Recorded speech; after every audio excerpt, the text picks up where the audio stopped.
Reikėjo tiekėjų, reikėjo komercinių pasiūlymų, naudojomės ir paramomis. Ir tokiu atsitiktiniu būdu viena iš tų įmonių teikusių komercinius pasiūlymus papuolė būtent Baltic Deg.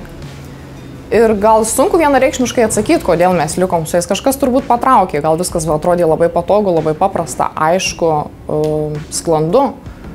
Tai iš tikrųjų versle ko ir reikia daugiau, tokio gero patarimo, kada tu esi naujas, šviežias, o paskui laikui bėgant net nekilo minčių, kad ieškoti kažko kito, keisti, o kam, kai gerai turi.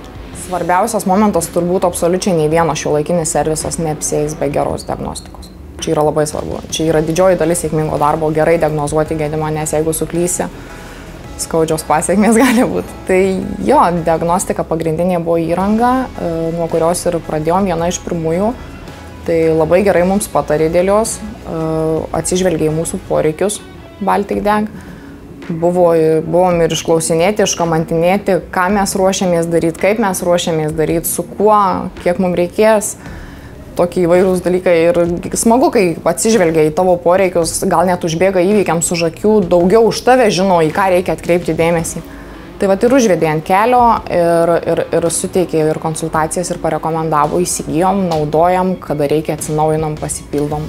Gamintojai yra jie pasauliniai, jie vieni Italijoje, kiti Turkijoje, kiti Amerikoje.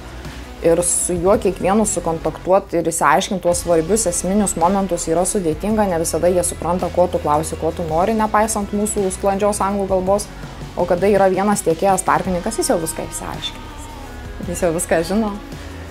Gali klausti tiesioginius klausimus jam, yra, pavadinkim, tam tikra specifinė servisų, įrangos, tiekėjų, kokią nori kalba, kur žino jie ir terminologiją, ir susikalba, tai labai didelis komfortas, kada gali gauti visą aktualią informaciją, ypatingai apie techninius klausimus kalbant. Tai čia toksai pagrindinis, sakyčiau, privalumas. Kitas privalumas, kad labai dažnai viską jau jūs Baltic Deg turi vietoje, nereikia laukti, nėra ten tų terminų. O jeigu kažko ir nėra, jie ten irgi turi savo sąlygas, gali paspausti tiekėją, kad greičiau gautų. Iš tikrųjų, įrangos įsigijimas nėra tas galutinis taškas ir čia dar ne pabaiga, toliau tiekėjas yra reikalingas, nes tą įrangą reikia prižiūrėti, reikia daryti aptarnavimus, yra reikalingos metrologinės patikros, yra reikalingos ir įvairios licenzijų atnaujinimo dalykai. Tai labai smagu, kada turim vienoje vietoje viską, nereikia lakstyti per skirtingus tiekėjus. Mes gaunam ir priminimus, kad čia jūsų licenzija baigėsi, ar tas, ar anas.